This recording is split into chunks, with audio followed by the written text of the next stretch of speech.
It was a war zone, a war fought with only arrows there in that forest of no trees.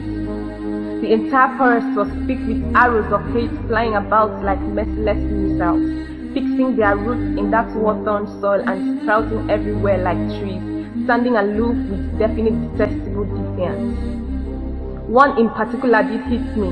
It struck and rocked me hard, penetrating the layers of my skin, piercing through my flesh like the pears of a spike. It tore my flesh in a flash like a flash flashed in a flash, poking with the whole of its savage fist as it bored a hole into my soul, drilling me from my back into my heart, back to back, till it shot out on the other side like a bullet ripping off the flesh of its target. I held my breath. What else could I do? I practically felt the life ebb out of me like some dissipating morning mist, felt my knees lower to the ground, my arms wrapped around me and my lips whispering completely confidently, encouraging me soothingly with all the strength it could muster. I heard myself say softly to myself, "Don't die. Please, don't die." And with that soft utterance, I felt whatever light of life left in me summoning whatever energy that was left to cast my gaze above. This, my mind, body and soul gathered together to do it together in synergy. All I could see at first was a hazy cluster of birds hovering up there. How could they be so many?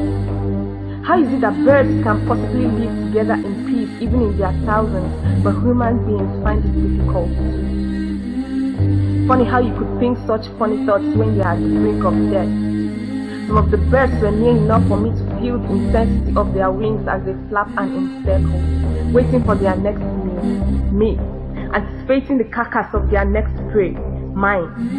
I nearly lost it, but when I looked beyond that, I could see the faintest light of hope filtering in through the dense clouds. I could see this faintest light of hope filtering in through the dense clouds.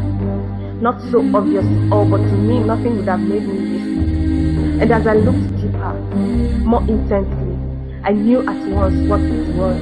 No, I knew at once who it was, or at least who was both in and behind it.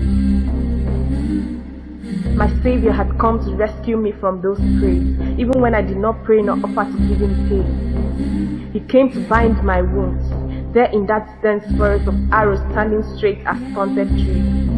In the near dawn light of a war-torn forest morning wherein all was left somber, he came to revive back the life he knew he needed me to live. And with just one touch, he said,